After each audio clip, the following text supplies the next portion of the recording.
Hey everyone, welcome back to my channel. Just doing a quick update on the MV, and got a couple of good days on the MV this season.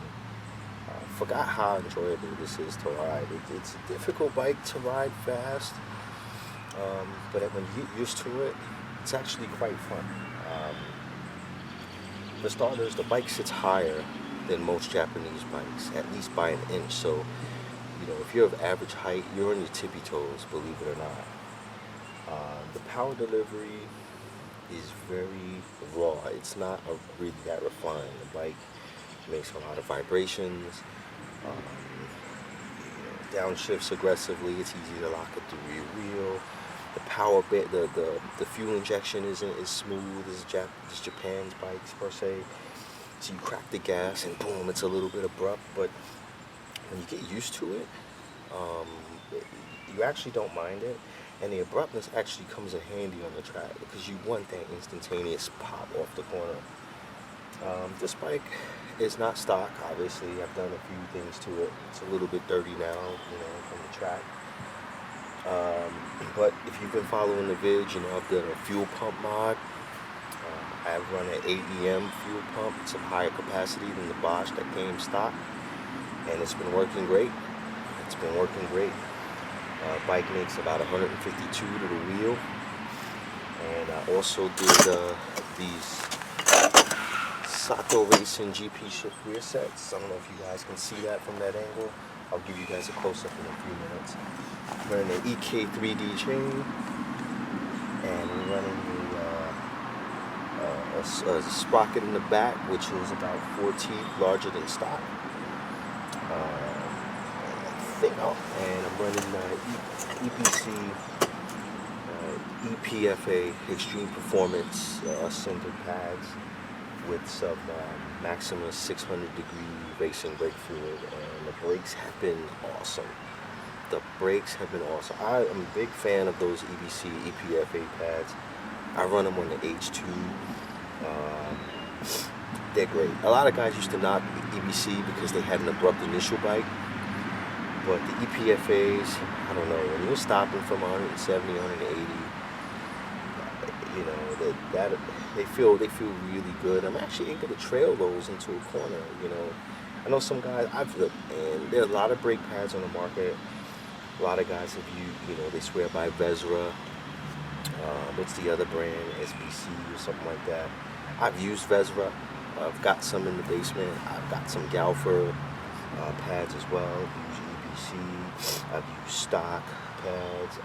I like the EBCs. I've been using them for years, and I like that initial bite. If you're a strong initial bite kind of guy, I would definitely recommend them. Some guys don't like them. They say that they lack feel in comparison to other brands, but I think really it comes down to personal preference. I got a DNA air filter in the bike. I got a Power Commander 3 USB, which is no longer in production. And it's got a custom tune, and the suspension is set up by Mark from Mark Book Racing, and all of it's working great. Really good bike, even by today's standards. If you're having a hard time coming up with 15,000, 20,000 for a new leader bike, you can get a first and second generation leader bike from any of the major manufacturers and still pretty much hang with anything out there. This is a 05. I bought it new in 06. It's a leftover, and I'm really not getting left by anything out there. I mean, it's got great mid-range, so it's got great pop off the corner, and most straights aren't long enough. At least the tracks in the Northeast, you're not really hitting more than 160, 170 indicated. So if you're doing 170 indicated, you're probably just under 160 when you factor in the speedometer error. And this bike is plenty good for that, especially even with the gearing. So you're getting good acceleration. It's got great mid-range, probably more mid-range than the bike out there right now. All those first-gen leader bikes, they made great mid-range. They didn't have top end, but that was when the manufacturers were still kind of marketing their street bikes, so they made good mid-range. they'll make as much as 10, 15, even 20 horsepower more in some cases I've seen on the dyno, until you get to the top end, and obviously the newer bikes, you know, they take off. But all in all, this is what I'm trying to say, is it really is a decent piece. You know, you get one of these, you'll be happy with it. Now, something like this, you can probably find for under $10,000, even though it's exotic, maybe 8,000, 8,500, and somewhere in the ballpark. What I personally did is I accumulated a bunch of spares. So I had a spare airbox, spare panels, spare fenders, spare upper, spare mirrors, spare tail, and so on, because obviously they don't make parts for this bike anymore. Once you get the spares though, then you got peace of mind, right? You can ride it. And if you don't want to go OEM, there are a couple of vendors that make race body work for this, even though it's not the latest and the greatest. They still make fiberglass kits for it. So you really got a lot of options. You know, if you want to get one of these and you want to track it, man, go for it. Now, some people have been asking me, like, how's the reliability on F4? And to be honest, reliability, I haven't had an issue with my F4 ever. I'm the original owner. I've had it for, 13 years. Never had a reliability issue. Just got under 7,000 miles or 6,000, about 6,000 miles on it. And honestly, I think most of it is track miles. I don't really do much street riding. Whenever I bring this thing out, it was mostly track. Outside of the fuel pump, which was probably my fault, I probably let some bad gas go in there. And the EBS relay, that tends to go bad. I haven't had any issues, and I got a couple of spare EBS relays. They used to be $100. Now they're about $300 if you buy them new. But you'll find some used ones going around. And the EBS relays were only on the 05s and 06s. I think they got away from that. So if you buy this year of the F4 1000, make sure you get a couple of spare EBS relays. How do you know they go bad? Well, the bike starts acting like it's running on 3 cylinders. And basically what happened was the heat from the engine were damaging the unit. I'll show you that in a future video, what it looks like. But all it is just a little relay with a connector on it. That's it. And no one's ever reverse engineered that. I don't know why, but it never happened. But you definitely want at least 1 or 2 for spare if you keep these long term. These bikes run hot. I had mine for 13 years. I just did the water pump upgrade. I never did it. It just became an issue for me this year, and I changed it. I did a slave cylinder because the clutch was very grabby. So I got an Oberon slave cylinder. Can't see it, it's behind the fairing. And now my clutch hand doesn't get as tired. I mentioned EBS, slave cylinder, water pump. I did the fuel pump. And honestly, guys, I think that's been it. I'm running an RG3 half system. They don't make those anymore for this bike new, I don't think. Every now and then you'll see a used one floating around for about $600. I grabbed it. Now, there are some aftermarket companies that make exhaust for this, like Seal Motor. What's the other one? It's another Italian company. It'll come to me, I forget. But it starts with a B, I think. Bodis. Those are very nice. Motorcourse has some, but those are very expensive. That Motorcourse exhaust for the full system, titanium moly back, is about $7,000. But they do make a half system. You don't need to do all that though. $1,500 will get you a nice titanium slip-on, including the mid-pipe without the catalytic converter, and you're golden. It is dated technology. It's got an alternator. You can see it back there somewhere. And, the bike's heavy. It's 466 or 472 pounds full of gas, I think. But on the track, I run half a tank of gas and save about 15, 20 pounds or so. So roughly it's about 40 pounds heavier than the new generation leader bikes. But on the track, you don't really notice it. It's a very compact bike. So you don't feel like you're on a big bike. As far like for example, my H2 weighs about 475 pounds now. Both of these bikes are within 10 pounds of each other, but the H2 feels much bigger. And it's just hard to explain. It's just something you have to experience when you sit on it. So in spite of the weight, weight isn't everything, guys, and that's why I've always been riding the bigger bikes, the ZX7, the ZX9, the MV4 by today's standards. They're heavy, but they have great front ends. They get into the corner well. They get out of the corner as well, and I mean, any professional can take this within 5 seconds of any lap record. If we're really gonna be honest, right? So, you guys, I think if this is something you're looking at, but you're still turned off because of its age, don't be. It's very good. You see the brake pads over there. They're the Tokai, Nissan 6 pots. those are dated brakes, but they get the job done.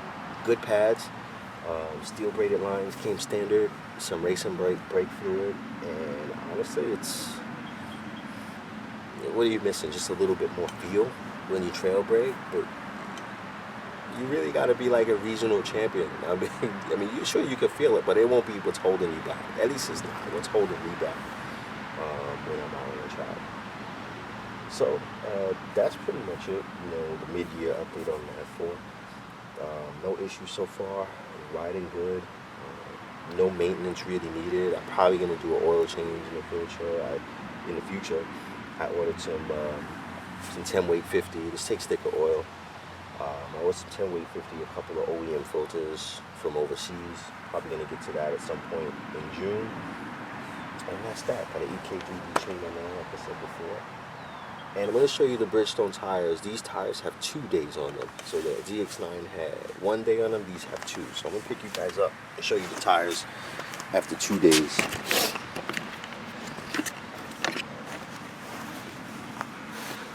So again, here's the front tire. It doesn't look bad, right? On the left side.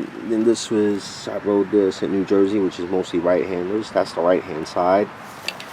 And here's the edge of the tire. So we're leaning pretty good. A lot of life left in it. I mean, you be the judge for yourself. Look in there, you can see that side of the tread. There, see that? It's front is good. Front is good for 4 to 6 days. So Bridgestone R11s, fronts are good 4 to 6 days. Period. I don't care who you are, what you say. Fronts are good 4 to 6 days. All right, just get that in your head. Let's come back here around the back. Look at the rear. Now you see we're getting down in the tread. So this is 2 days on a soft compound rear. And there you go. There you go. Right, so let me explain something to you about these tires. This is edge grip. This is mid-corner, knee on the deck. You're not back on the gas yet. This section of the tire, you're on the power. This is on the power, straightening the bike up, getting the drive out.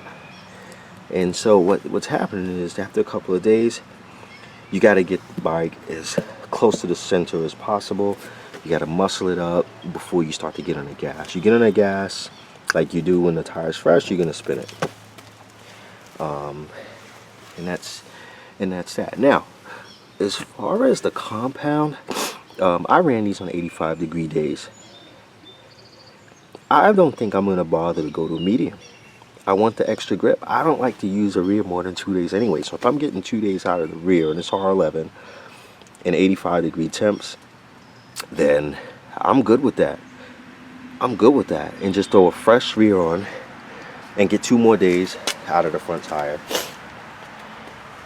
And that's a strategy for these, to be honest.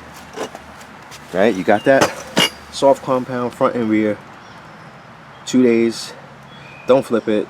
Just chuck the rear after 2 days, get another rear. Or some of you guys that are even more budget conscious that don't mind spinning the rear, that you sick guys out there that like spinning the tire and feeling like you're gonna crash lap after lap, then keep them on for 3 days or even 4.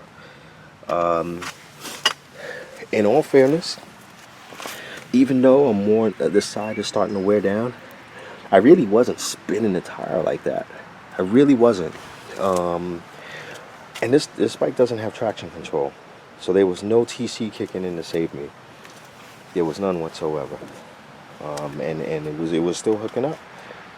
I didn't realize the tread was that low until I came in and took a look at it. So take that for what it's worth. The R11s are a great alternative.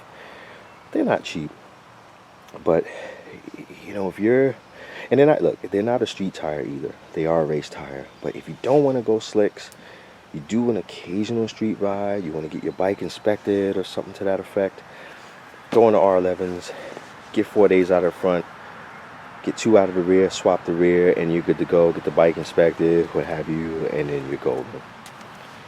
So that's pretty much it on the F4. This has been really good this season as well. I'm really happy with it.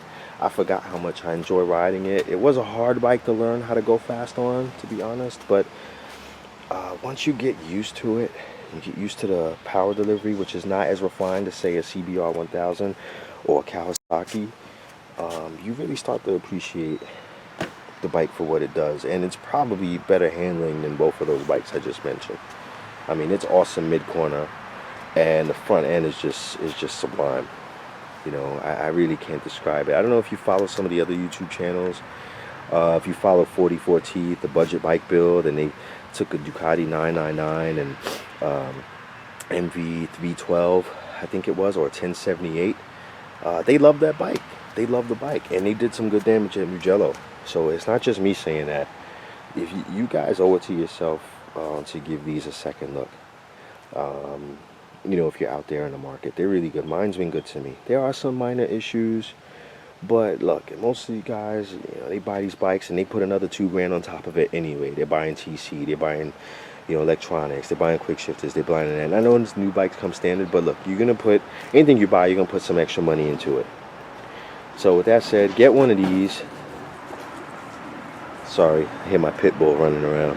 You get one of these, put another $1,500 aside, get yourself the water pump if it hasn't already been done, get yourself the slave cylinder, and you know, just go ride. Just go ride.